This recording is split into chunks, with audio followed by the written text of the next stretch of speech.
আজ আমি দাঁড়িয়েছি আমার হৃদয়ের গভীর থেকে উচ্চারিত একটি সত্য বলার জন্য। আমি মুসলিম, আমি বাংলাদেশি। এই দুটি আমার পরিচয়, এই দুটি আমার গর্ব, আমার আত্মা, আমার অস্তিত্ব।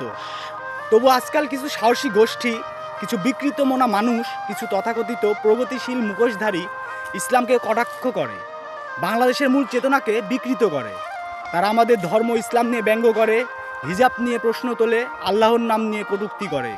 তারা আমাদের নবীজির সাল্লাল্লাহু আলাইহি সাল্লামের চরিত্র নিয়ে বিদ্বেষ ছড়ায়। এই দেশের মাটিতে দাঁড়িয়ে আমাদের মানুষকে, আমাদের ইমানকে তুচ্ছ করার সাহস দেখায়।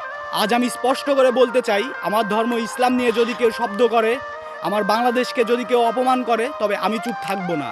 আমার কলম, আমার কণ্ঠ, আমি শেষ রক্তবিন্দু পর্যন্ত প্রতিবাদ করে যাব ইনশাআল্লাহ। শুধু মুখে নয়, হৃদয় দিয়ে বলছি, আমার ধর্ম ও দেশকে নিয়ে যারা খেলতে আসে তারা হয়তো ভাষায় জিতবে, মিডিয়ায় উগ্রতা ছড়াবে, কিন্তু মনে রাখবেন, আমরা কিন্তু সেই নবীর উম্মত যারা বেঁচে থাকতে আল্লাহর নামে শহীদ হতে গর্ববোধ করি। আমরা কাউকে আক্রমণ করি না, কাউকে ছোট করি না। তবে কেউ যদি আল্লাহ ও রাসূলের শত্রু হয়, তবে সে আমাদেরও বন্ধু হতে পারে না।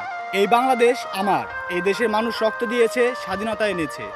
এই দেশের ঘরে ঘরে আজান হয়, কুরআনের শব্দ গর্জে ওঠে, এই দেশ আল্লাহর দান, এই জাতি নবীর উম্মত। তাই শুনে রাখো, ইসলামকে নিয়ে ষড়যন্ত্র করলে, বাংলাদেশকে অশ্রদ্ধা করলে তোমাদের অস্তিত্ব থাকবে না ইনশাআল্লাহ।